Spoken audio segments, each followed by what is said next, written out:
বলেন লা ইলাহা লা ইলাহা ইল্লাল্লাহু ইল্লাল্লাহ মুহাম্মাদুর রাসূলুল্লাহ রাসূলুল্লাহ। আমরা তার কাছ থেকে বক্তব্য শুনবো, শুনবেন না আপনারা? জিজ্ঞাসা করব, প্রশ্ন করব কয়েকটা। ভাই তুমি মনোযোগ দাও। প্রথম নম্বর প্রশ্ন, তোমাকে কি কোনো মুসলমান উত্তেজিত করে, প্রবণতা, বিভিন্ন ধরনের লোভ লালসা, চাপ প্রয়োগ করে তোমাকে কি ইসলাম ধর্মের দিকে বাধ্য করেছে? এটা তুমি দাঁড়ায় এক নাম্বার বলবা। দাঁড়াও আমি বলতেছি। দুই নাম্বার, ইসলাম ধর্ম গ্রহণ করতেছি, আমাকে কেউ জোর করে নাই।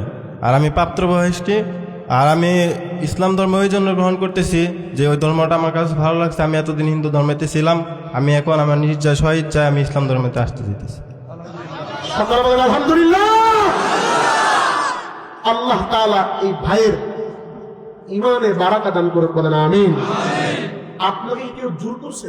না না, আমাকে কেউ জোর করে নাই। আপনার কি এই অবস্থায় মাথা ব্যথা সব ঠিক আছে ইনশাআল্লাহ? জি, একদম ঠিক আছে। সকলে বলে আলহামদুলিল্লাহ। আমাদের আর কোনো প্রশ্নের প্রয়োজন?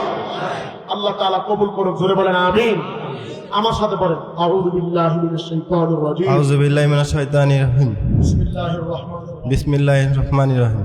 বলেন আউযু বিল্লাহি মিনাশ শাইতানির রাজিম। আউযু বিল্লাহি মিনাশ শাইতানির রাজিম। বিসমিল্লাহির রহমানির রহিম। বিসমিল্লাহির রহমানির রহিম। নাই মাবুদ নাই, হযরত হযরত মুহাম্মদ মুস্তাফা সাল্লাল্লাহু সাল্লাল্লাহু আলাইহি ওয়াসাল্লাম আলাইহি ওয়াসাল্লাম আল্লাহ তাআলা বান্দা বান্দা বান্দা ও ও রাসূল। রাসূল। বলেন মারহাবা, বলেন মারহাবা।